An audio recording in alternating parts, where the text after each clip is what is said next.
Hello welcome to law excellence. మనకి UPSC ఎగ్జామ్లో mains ఎగ్జామ్లో 2 కంపల్సరీ పేపర్స్ ఉంటాయండి. వాటిలో ఒకటి వచ్చేటప్పటికి ఇంగ్లీష్, రెండవది మన మదర్ టంగ్. ఏదైనా సరే మనకి 22 లాంగ్వేజెస్ ఉంటాయి. కాన్స్టిట్యూషన్లో ఉన్న 22 లాంగ్వేజెస్ వాటిలో ఏదైనా ఒకటి మనం సెలెక్ట్ చేసుకోవచ్చు. ఇంగ్లీష్ కాకుండా, ఇంగ్లీష్ అన్నది అందరూ రాయాలి. ఇంగ్లీష్ కాకుండా ఫర్ ఎగ్జాంపుల్ కొంతమంది తెలుగు లాంగ్వేజ్ చూస్ చేసుకోవచ్చు, కొంతమంది కన్నడ, కొంతమంది తమిళ్. అంటే ఈ 22 లాంగ్వేజెస్ లిస్ట్ ఏదైతే ఇస్తారో వాటిలోంచి మన మదర్ టంగ్ కానీ లేదా ఏదైనా ఒక ఇండియన్ లాంగ్వేజ్ అంటాం దీన్ని స్పెసిఫిక్గా చెప్పాలంటే, ఆ ఇండియన్ లాంగ్వేజ్ పేపర్ని ఖచ్చితంగా మనం రాయాల్సి ఉంటుంది. ఈ పేపర్ ఇంగ్లీష్ ఇది ఒకటి ప్లస్ ఇది.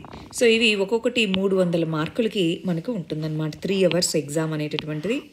ఇక్కడ కంపల్సరీ పేపర్ ప్లస్ ఇది క్వాలిఫయింగ్ పేపర్. కంపల్సరీ క్వాలిఫయింగ్ అంటే ఏంటి? కొంత మినిమం మార్క్స్ అనేటటువంటివి రావాలి. ఆ మినిమం మార్క్స్ వస్తే ఈ 2 పేపర్స్లో, ఒకటి ఇంగ్లీష్, రెండోది ఇండియన్ లాంగ్వేజ్ పేపర్స్, ఈ రెండిట్లోనూ మినిమం మార్క్స్ వస్తేనే మరి మిగిలిన జిఎస్ పేపర్స్, ఆప్షనల్ పేపర్స్ అవన్నీ ఎవాల్యుయేట్ చేస్తారు. వీటిలో మినిమం మార్క్స్ రాకపోతే ఎవాల్యుయేషన్ అనేది ఇంక అసలు చేయరనమాట. మినిమం మార్క్స్ ఇక్కడ వస్తేనే నెక్స్ట్ లెవెల్కి వెళ్తాం. అందుకే వీటిని క్వాలిఫయింగ్ పేపర్స్ అని కూడా అంటాం. మరి వాటిలో మనం 2019 పేపర్ తీసుకొని అసలు ఏ విధంగా ఈ ఇంగ్లీష్ క్వాలిఫయింగ్ పేపర్ ఉంది, అదేవిధంగా దీని తర్వాత నెక్స్ట్ వీడియోలో తెలుగు క్వాలిఫయింగ్ పేపర్ ఎలా వస్తుంది ఏంటి అన్నది మనం చూద్దాం. మరి ఇంతకీ ఇది క్వాలిఫయింగ్ పేపర్ అన్నాం కదా, ఎన్ని మార్క్స్ రావాలి దీంట్లో? 300కి 300 అంటే 25% మార్క్స్ మనకి వస్తేనే దీంట్లో క్వాలిఫై అయినట్టు. 25% అంటే 300లో ఎంత? 75 మార్క్స్. మినిమం 75 మార్క్స్ వస్తేనే మనం ఈ పేపర్లో క్వాలిఫై అవుతాము. ఇలాగా ఒక ఇండియన్ లాంగ్వేజ్ అండ్ ఇంగ్లీష్ ఈ పేపర్, ఈ రెండిట్లో క్వాలిఫై అవుతేనే నెక్స్ట్ పేపర్స్ ఎవాల్యుయేట్ చేసి వాటిని స్కోర్స్లో తీసుకుంటారు. ఫైనల్ రిజల్ట్ ఇచ్చేటప్పుడు క్వాలిఫయింగ్ పేపర్స్లో మార్క్స్ని తీసుకోరండి. ఈ కంపల్సరీ క్వాలిఫయింగ్ పేపర్స్ ఏవైతే ఇంగ్లీష్ అండ్ ఇండియన్ లాంగ్వేజ్ ఉన్నాయో వాటిని క్యాలిక్యులేట్ చేయరు. బట్ మనకి మినిమం వస్తేనే మిగిలిన పేపర్స్ని ఎవాల్యుయేట్ చేస్తారు. సరే, దీంట్లో క్వశ్చన్స్ ఎలా వస్తాయో వాటిని మనం ఏ విధంగా చూసుకోవాలో ఒకసారి చూసేద్దామా? ఫస్ట్ వచ్చేటప్పటికి ఇంగ్లీష్ క్వాలిఫయింగ్ పేపర్స్లో ఫస్ట్ క్వశ్చన్ ఎస్సేస్ గురించి ఇచ్చారు చూడండి. దీంట్లో క్వశ్చన్ 1లో 600 పదాల లోపల ఏదైనా ఒక ఎస్సేని తీసుకొని వీటి మీద రాయమన్నారు. మనం జనరల్గా ఎస్సే పేపర్కి ఎలాగైతే ఇంట్రొడక్షన్, బాడీ, కంక్లూజన్ ఈ విధంగా రాసుకుంటూ వెళ్తామో ఆ విధంగా ఇక్కడ కూడా ఏదన్నా ఒక దాన్ని తీసుకొని ఒక ఎస్సేని మనం రాయాలి. ఫస్ట్ క్వశ్చన్ చూడండి. ఇండియన్ యూనివర్సిటీస్ అన్నవి ఇండియన్ జస్ట్ జాగ్రఫికల్ లొకేషన్లో మాత్రమే, అంటే అవి ఇండియాలో ఉన్నాయి అంతే తప్ప అవి ఇండియన్ కాదు. అంటే వాటిలో టీచ్ చేసే మెథడ్స్ కానీ టీచింగ్ ఇదికంతా కూడా ఇండియన్ కాదు. అవి జస్ట్ ఇది ఇండియాలో మాత్రమే ఉంది అంతే తప్ప అన్నట్టుగా ఇచ్చారండి. ఇలాంటి క్వశ్చన్స్ ఇచ్చినప్పుడు సపోర్ట్గా అయినా సరే అపోజింగ్ చేస్తున్నా సరే మనం ఆర్గ్యుమెంట్స్ రాయాలి.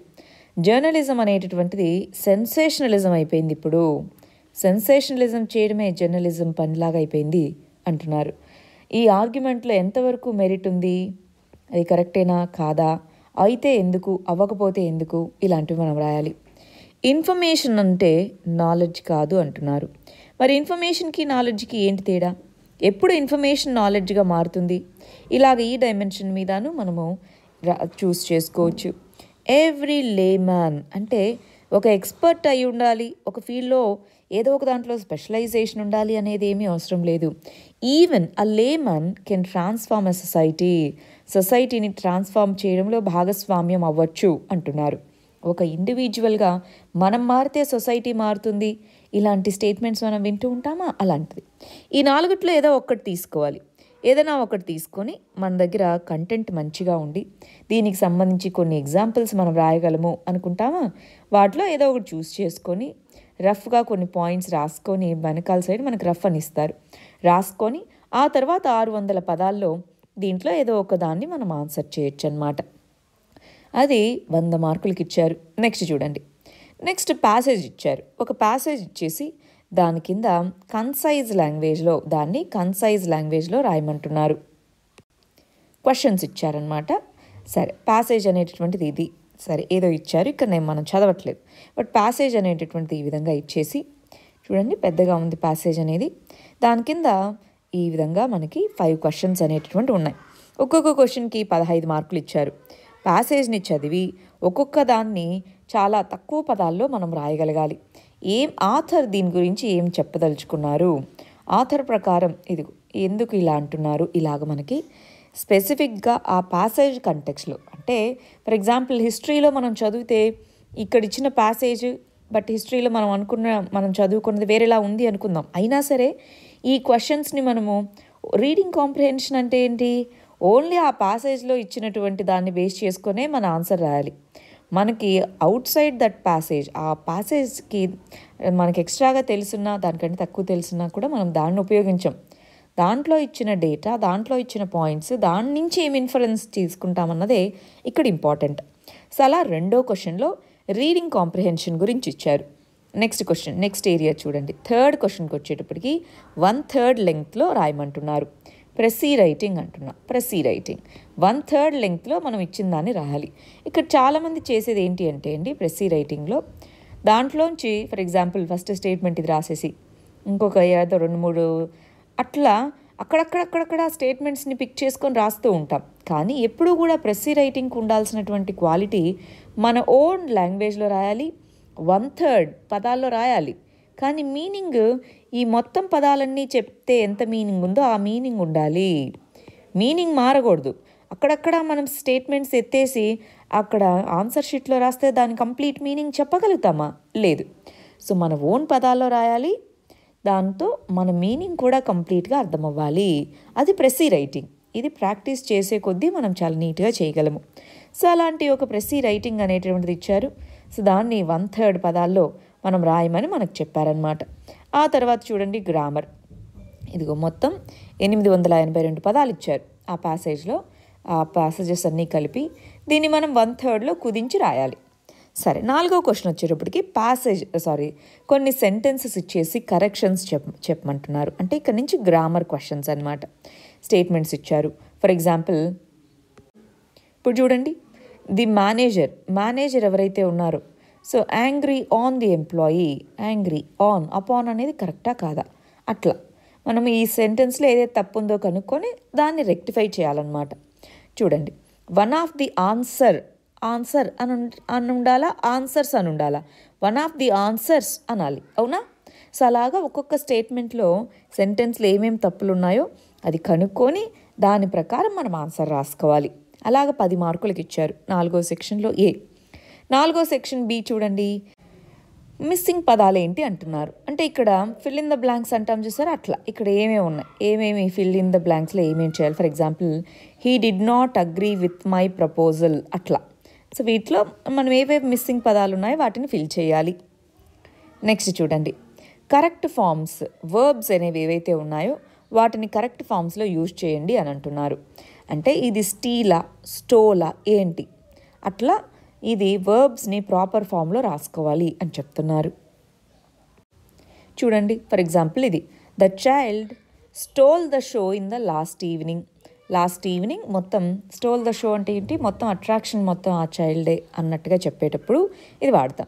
సో ఇక్కడ స్టీల్ అనే దాంట్లో పాస్ట్ టెన్స్ రాయాలి, లాస్ట్ ఈవినింగ్ ఉంది కాబట్టి, అందుకని స్టోల్ ద షో అంటున్నాం. అట్లా వర్బ్స్ని రూపం మార్చాలి. నెక్స్ట్ యాంటోనిమ్స్ అంటే వ్యతిరేక పదాలు రాయాలి. ఫర్ ఎగ్జాంపుల్ లాయల్, డిస్లాయల్, అట్లా వీటికి మనము వ్యతిరేక పదాలు అనేవి రాసుకోవాలి.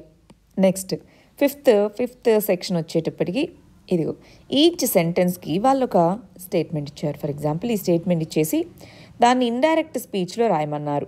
డైరెక్ట్ స్పీచ్, ఇండైరెక్ట్ స్పీచ్లో ఇండైరెక్ట్ స్పీచ్, ఒకటేమో passive voice, as soon as ఇట్లాంటి పదాలను వాడి ఈ స్టేట్మెంట్ వాడాలి. Neither nor, simple sentence, complex sentence, but అనేది ఉపయోగించి ఆ స్టేట్మెంట్ని తిరిగి మళ్ళీ రాయడము.